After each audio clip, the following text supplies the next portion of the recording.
এটি একটি ভয়ঙ্কর জেলের সত্য ঘটনা যেখানে আজ পর্যন্ত কোনো বন্দী পালাতে পারেনি, কিন্তু তিনজন বন্দী এমন একটি কাজ করে দেখিয়েছিল যা আগে কোনো বন্দী করতে পারেনি এবং পুরো দক্ষিণ আফ্রিকার পুলিশ শুধু তাকিয়ে রয়েছিল। সময় হচ্ছে 1978 সাল, স্থান দক্ষিণ আফ্রিকা। আর সেই সময় সেই দেশে সাদা কালো বৈষম্যের আন্দোলন চলছিল, অর্থাৎ বর্ণ বিরোধী আন্দোলন চলছিল। সেই সময় পুলিশ কালো মানুষদের এবং শিশুদেরকে পশুর মতো মেরে ফেলতো। সেখানে ন্যাশনাল পার্টি তখন ক্ষমতায় ছিল আর বহু সংগঠন ওই সরকারের বিরুদ্ধে আন্দোলন করছিল। আর সেই সকল আন্দোলন ছিল সেই সময় অবৈধ। এই আন্দোলনকারীদের মধ্যেই ছিল টিম এবং স্টিফেন। তারা ANC অর্থাৎ আফ্রিকান ন্যাশনাল কংগ্রেস এর আন্দোলনে যোগ দেয়। তো বন্ধুরা, আপনারা জানেন যে আফ্রিকান ন্যাশনাল কংগ্রেস কিন্তু নেলসন ম্যান্ডেলার দল। টিম এবং স্টিফেন তারা দুজনই সাদা বর্ণের ছিল, কিন্তু বিবেকের তাড়নায় তারা সরকারের বিরুদ্ধে লড়ছিল এবং মানুষের মধ্যে সচেতনতা ছড়াতে তারা লিফলেট বিতরণ করত। কিন্তু এটি ছিল অত্যন্ত ঝুঁকিপূর্ণ, কেউ দেখলে তারা সঙ্গে সঙ্গে গ্রেপ্তার হতো। তাছাড়া সবাই এত সহজেও তাদের সমর্থন করতো না, তাই তারা একটি উপায় বের করে। তারা অনেক ভিড়ের মাঝে এবং ভিড় জায়গায় লিফলেট রেখে ব্লাস্ট করত। পরে লিফলেট গুলো চারপাশে ছড়িয়ে পড়তো এবং মানুষ তা পড়তে শুরু করত। আর যেই লিফলেটে জাতিগত বৈষম্যের বিরুদ্ধে আন্দোলনে যোগ দেওয়ার সবাইকে আহ্বান করা হয়েছিল। কিন্তু একদিন ঠিক এই কাজ করার সময় পুলিশ তাদেরকে ধরে ফেলে। পুলিশ স্টেশনে টিমের প্রেমিকা তার সাথে দেখা করতে আসে এবং তিনি টিমকে কিছু টাকা দেয় এবং বলে যে জেলের মধ্যে টাকা থাকলে সুবিধা করা যায়, কিন্তু টাকা যদি ধরা পড়ে তাহলে জেলের সাজা আরো বাড়বে। তাই টিম টাকা জুতার ভেতরে লুকিয়ে রাখে, পরে প্লাস্টিকের টিউব বানিয়ে শরীরের ভেতরে লুকিয়ে রাখে। অবশেষে তাদের কোর্টে তোলা হয় এবং শুনানি হয়। বিচারক ছিল এক ফ্যাসিস্ট। সে মনে করতো যে কালো মানুষ কখনো মানুষই নয়। বোমা হামলার মাস্টার মাইন্ড হয় টিমকে 12 বছরের জেল দেওয়া হয় আর স্টিফেনকে সহযোগিতা করার দায়ে 8 বছরের জেল দেওয়া হয়। এই সাজা শুনে স্টিফেন ভেঙে পড়ে।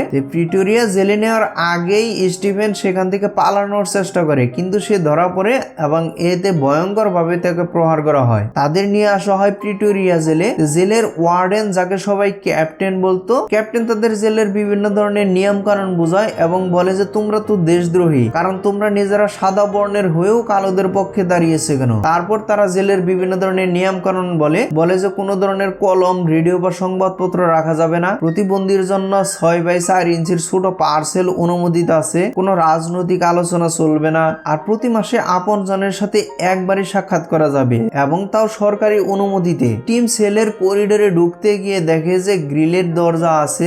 এরপর সে প্রথম ফ্লোরের সেলে যায়। প্রতিটি সেলে 2টি করে দরজা, একটি হচ্ছে গ্রিলের দরজা, অপরটি হচ্ছে স্টিলের দরজা। এই দুটি চাবি দিয়ে খোলা যায়। এরপর দুজনকে পাশাপাশি সেলে বন্দি রাখা হয়। গার্ড সতর্ক করে বলে যে তোমরা যদি নোংরা করো তাহলে কিন্তু শাস্তি পাবে। তারপর তারা দেয়ালে টোকা দিয়ে একে অপরের সাথে কথা বলে। পরের দিন সকালবেলায় যখন তারা খেতে যায় তখন দেখে যে কিছু বন্দির নীল ইউনিফর্ম আর তাদের ধূসর ইউনিফর্ম। টিম নীল ইউনিফর্মের দিকে যেতে থাকে, তখন এক বৃদ্ধ বন্দী তাকে থামিয়ে নিজের টেবিলে নিয়ে আসে। বৃদ্ধটির নাম হচ্ছে ডেনিস গোল্ডবার্ট। সে একজন রাজনৈতিক বন্দী এবং তার আজীবন কারাদণ্ড হয়েছে। এই সময় স্টিফেন প্রায় নীল বন্দীদের সাথে বসতেই যাচ্ছিল, কিন্তু ধূসর ইউনিফর্মরা তাকে দেয়ালে টোকা দিয়ে ইশারা করে তাকে সতর্ক করে দেয় এবং তাদের কাছে নিয়ে আসে। ডেনিস তাকে বলে যে নীল বন্দীরা হচ্ছে ভয়ঙ্কর খুনি এবং তারা বড় অপরাধী, আর ধূসর বন্দীরা হচ্ছে রাজনৈতিক বন্দী। হঠাৎ একজন কালো বন্দী একটু শব্দ করে ফেলে, গার্ড এসে তাকে ভয়ানক ভাবে মারে।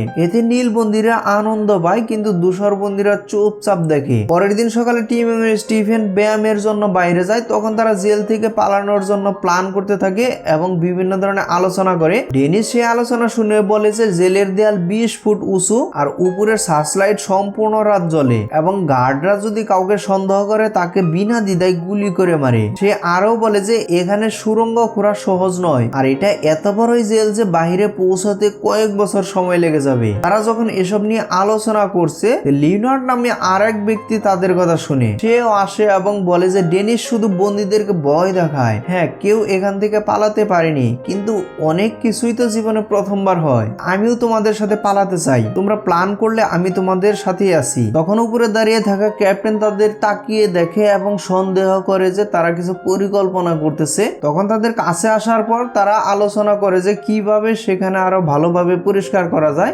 এক্ষেত্রে ক্যাপ্টেন তাদেরকে আর সন্দেহ করে না এবং তারা এই যাত্রায় বেঁচে যায়। রাতে যখন টিম সেলে আসে তখন লকগুলো পর্যবেক্ষণ করে। সে ভাবে যে কিভাবে তালা খোলা যায়। 33 দিন ধরে শুধু এটি নিয়ে নিয়েই তারা ভাবে। 33তম দিনে তাদের মাথায় একটা আইডিয়া আসে। টিম বলে যে যদি আমরা নকল চাবি বানাতে পারি তাহলে এখান থেকে আমরা পালাতে পারবো। পরের দিন আরো দুই সঙ্গীকে বোঝায় যে আমরা কাঠের চাবি বানাতে পারি আর এতে তালা খুলে বের হওয়া সম্ভব। কিন্তু লিওনার্ড এই আইডিয়া বিশ্বাস করে না এবং সে বলে যে এখানে অনেকগুলো দরজা ও তালা আছে, এত চাবি বানাতে প্রচুর কাঠ লাগবে আর এত কাঠ এখানে পাওয়া অসম্ভব। তো বন্ধুরা, এখানে কাঠের চাবি শুনে আপনারা অনেক কিছু হয়তো মনে করতে পারেন, কিন্তু তখনকার তালা ছিল কিন্তু অন্যরকম আর এখনকার তালার মতো এতটা সিকিউরিটিও ছিল না। আর সেটা ছিল 1978 সালের কথা। তো স্টিফেন বলে যে যদি আমরা ওয়ার্কশপে যাই তবে হয়তো কাঠ পাওয়া যাবে, কিন্তু প্রথমে দরকার হচ্ছে চাবির নকশা। প্রতিদিন টিম গার্ডের কোমরে ঝোলানো চাবি দেখে এবং সেখান থেকে ভালো করে খেয়াল করে রাতে ছেলে ফিরে এক এক করে চাবির নকশা আঁকে। এভাবে 74 দিন কেটে যায়। এখন তার কাছে প্রায় সব চাবির নকশা তৈরি করা হয়ে গেছে। পরদিন তারা ওয়ার্কশপে যায়। টিম তার পানি এবং চা রাখার বোতলে ছোট ছোট কাঠের টুকরা, ফাইল আর শেপ করার সরঞ্জাম লুকিয়ে নিয়ে আসে। সে বোতলের উপরে কাপড় ঢুকিয়ে দেয় যাতে বোতল নাড়লে কাঠের টুকরাগুলো আওয়াজ না করে। ঠিক তখনই গার্ড আসে। গার্ডের টিমের উপরে সন্দেহ হয়। তাদের ফেরার সময় গার্ড বোতল চেক করে। সে টিমের বোতলের সব পানি ফেলে দেয় এবং বোতলে ঝাঁকি দেয়, কিন্তু ভেতরে কাপড় থাকার কারণে কোনো আওয়াজ হয় না। এক্ষেত্রে তারা প্রাণে বেঁচে যায়। টিম ছেলে ফিরে আসার পর সব জিনিস বের করে আনে। সে কাঠের টুকরা দিয়ে একটি চাবির আকৃতি তৈরি করে এবং গ্লু দিয়ে সেখানে জোড়া দেয়। তার কাছে একটি ফাইল ছিল যেটি দিয়ে চাবির দাঁতগুলোর শেপ করে নেয় এবং অবশেষে প্রথম চাবিটি একদম প্রস্তুত হয়ে যায়। সে চাবিটি সেলের প্রথম দরজায় লাগায়। চাবিটি প্রথমে ঠিকঠাক মতো ঘুরে না, কিন্তু কিছুটা জোর প্রয়োগ করতেই দরজা খুলে যায়। কিন্তু এখনো তার সামনে আরো একটি স্টিলের দরজা যেটি শুধু বাইরে থেকেই খোলা যায়। এর চাবি এখনো তৈরি হয়নি। পরের দিন টিম গার্ডের হাতে থাকা চাবি ভালোভাবে লক্ষ্য করে এবং অল্প দিনের মধ্যে ওই চাবিগুলোর নকল বানায়। এখন তার জেলে 100 দিন পূর্ণ হয়েছে। সে আর বেশি দিন থাকতে চায় না। পরের দিন স্টিলের দরজার চাবি পরীক্ষা করে। লিওনার্ড গার্ডের দিকে তখন নজর রাখে। টিম চাবিটি স্টিলের দরজায় ঢোকায়। চাবিটি ঠিকঠাক মতো ফিট হয়নি, তাই বের করে ফাইল দিয়ে আবারও শেপ দেয়। দ্বিতীয়বার চেষ্টা করলে দরজা খুলে যায়, কিন্তু চাবি ফের ঘুরিয়ে বের করতে গেলে ভেঙে যায়। এক্ষেত্রে তারা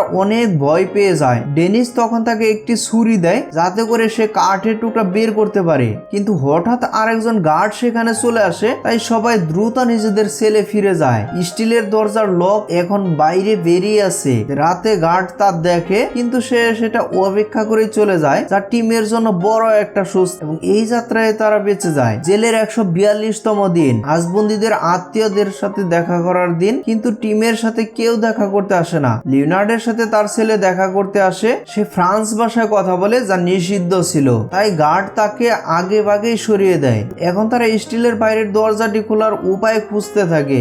লিওনার্ডের মাথায় একটি আইডিয়া আসে, আমরা যদি রশির সাহায্যে চাবি লক পর্যন্ত নিতে পারি। টিম বলে যে পারলেও ঘোরানো যাবে না। তখনই ক্যাপ্টেন আসে এবং তাদের দেখে আবারও সন্দেহ করে, কিন্তু তারা বলে যে আমরা কাজের আলোচনা করছিলাম। ক্যাপ্টেন চলে গেলে স্টিফেন ঝাড়ুর স্টিক দেখে বলে যে যদি আমরা চাবিটিকে স্টিকের মধ্যে আটকিয়ে দেই তাহলে জানালার বাইরে দিয়ে লক পর্যন্ত ঘোরানো যাবে, কিন্তু স্টিকটি খুবই ছোট, তাই তাদের একটি ঘোরানোর মেকানিজম বানাতে হয়। ওয়ার্কশপে তারা ঘূর্ণায়মান একটি মেশিন দেখে অনুপ্রাণিত হয় এবং টিম এই রকম একটি মেকানিজম তৈরি করে। রাতে চাবি স্টিকে ফিট করে স্টিলের গেটের ছিদ্র পর্যন্ত নিয়ে গিয়ে সেখানে ঘুরায়, আর তখনই লক খুলে যায়। আর এতে টিমের অনেক আনন্দ হয়, কিন্তু চাবি ফেরত আনার সময় ভুল করে নিচে ফেলে দেয়। সে চুইংগামে স্টিক লাগিয়ে পরে চাবিও তুলে আনে। টিম এই খবর স্টিফেন আর লিওনার্দোকে জানায় যে আমরা দরজা খুলতে পেরেছি, কিন্তু চাবি আমাদের কাছে রাখা অত্যন্ত বিপজ্জনক। চাবি মাটির নিচে তাদের লুকিয়ে রাখতে হবে। তারা তাই করে। ডেনিস তাদেরকে সতর্ক করে যে আমি বলেছিলাম পালানোর চেষ্টা করো না, তবু যদি সাহায্য লাগে আমাকে জানিও। এখন তারা প্রতি রাতে 2টা করে দরজা খুলে এবং পরের দরজার জন্য চাবি বানায়। জেলে 226তম দিন পার হয়। টিম এখন অলরেডি 39টি চাবি তৈরি করেছে। সে ঠিক করে খুব শীঘ্রই সে পালাবে। টিম ডেনিসকে প্রস্তাব দেয় তুমি আর তোমার সঙ্গীরা আমাদের সঙ্গে পালাও, কিন্তু ডেনিস রাজি হয় না। চূড়ান্ত রাতের পালানোর পরিকল্পনা। টিম স্টিফেনের সঙ্গে পত্রিকার টুকরা দেয় যেখানে জেলের ম্যাপ ছিল। 3 জন প্রথমে সেল থেকে বের হয়। এক এক করে দরজা খুলে তারা স্টোর রুমে লুকায়। ডেনিস উপরের ফ্লোরে শর্ট সার্কিট করে চিৎকার শুরু করে, ফলে গার্ড উপরের দিকে চলে যায়। তাদের পরিকল্পনা সফল হয়। তারা ইলেকট্রিক ডোরে পৌঁছায় যেটি গার্ড রুমের বাটন চাপলেই খুলবে।